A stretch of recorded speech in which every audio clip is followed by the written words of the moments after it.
Good morning, brothers and sisters. Jai Hind. It was just 15th of August yesterday, Independence Day. Today, I would like to talk to you about the fact that it's very, very important for us to ensure that we do not allow the mind to have holes so negativity can enter our mindset. Just like they say, the entire water in the ocean cannot sink a ship till there's a hole in the hull of the ship and the water enters from outside into the inside of the ship. Similarly, the negativity in the world is there, but it can only hurt us or get us down if we allow that negativity to enter our mindset. And invariably, what we do is by sometimes overexposing ourselves to sensational news or negativity, be it through the media or be it through people around us, by paying too much attention about certain things which may not be in the right direction and dwelling over it, we create holes, and then sooner or later more and more negativity tends to go in. But if you and I were to read positive literature, watch positive movies, and also have certain anchoring incidents which were very, very positive, that we can rethink and relive and mend those holes in our mind. Now, one incident which I very often think about that has really had an amazing impact in my life was a few years back in Amritsar in Punjab. I had gone to conduct a session, a workshop, and during lunchtime, it was a great day, sometime in the month of November, not very hot, not very cold. So during lunchtime, I just stepped out to just take a walk for about 5 or 10 minutes. And then I saw a man sitting under a tree polishing shoes.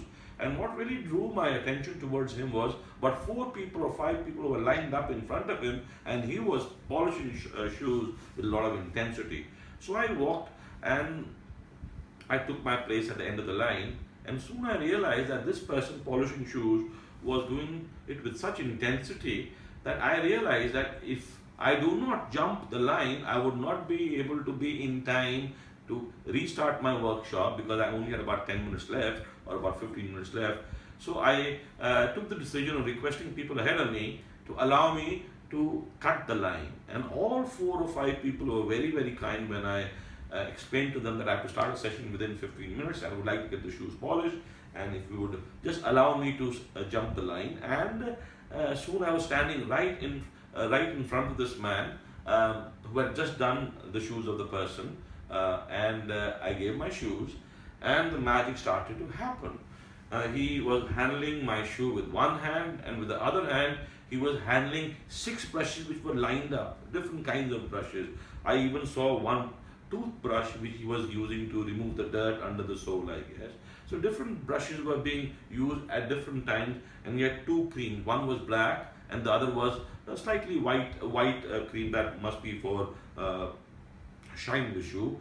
And I was so mesmerized, because while he was polishing with different brushes, there was a sound coming out, and I felt like he was making some kind of noise that you would hear when somebody is playing a musical instrument. Um, but soon I realized that we were about 4 minutes into the whole experience, and my left shoe that he had started with was still being polished. So jokingly, I told him that, boss, can you hurry up, because I like to go back and restart my session. And he looked at me and said in Hindi that, boss, जितना जूता चमक सकता है उतना तो मैं चमका के ही छोड़ूंगा. What he said was that I will polish this shoe to the potential it can shine. And believe me, after that, I felt absolutely silent, mesmerized. Soon he moved from my left to the right shoe, taking them out at the same time. And about 10 minutes precise, I was done. He gave the shoes back to me. I wore those shoes, and I asked him how much do I owe him. He said 12 rupees. I went into my pocket with my hand, and I had 2 notes that came out. One was a 20 rupee note, and the other was a 50 rupee note. I purposely gave him a 50 rupee note, thinking that 38 rupees is the minimum I can give him as a tip. But as soon as I turned around, I could hear his voice, and I turned around, and he had his hand out towards me, and precisely 38 rupees he handed over to me. And believe me, he was so assertive and emphatic about me taking the money back that I had no desire to offer him that tip.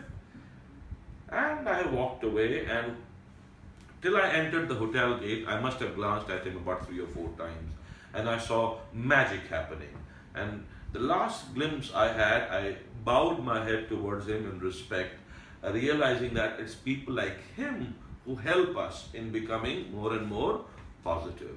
I also am reminded of a saying that wise people discipline themselves and unwise try to discipline others. So I think by remembering some of these wonderful experiences that we all have in our lives, from time to time, we can mend the hole that we create sometimes knowingly, sometimes unknowingly, and if we keep repairing the punctures in our mind, our mindset will remain positive. Till the next week that we meet again on this platform, I wish you a wonderful week ahead. Stay positive and God bless you. Live to the potential that you and I all have. Thank you.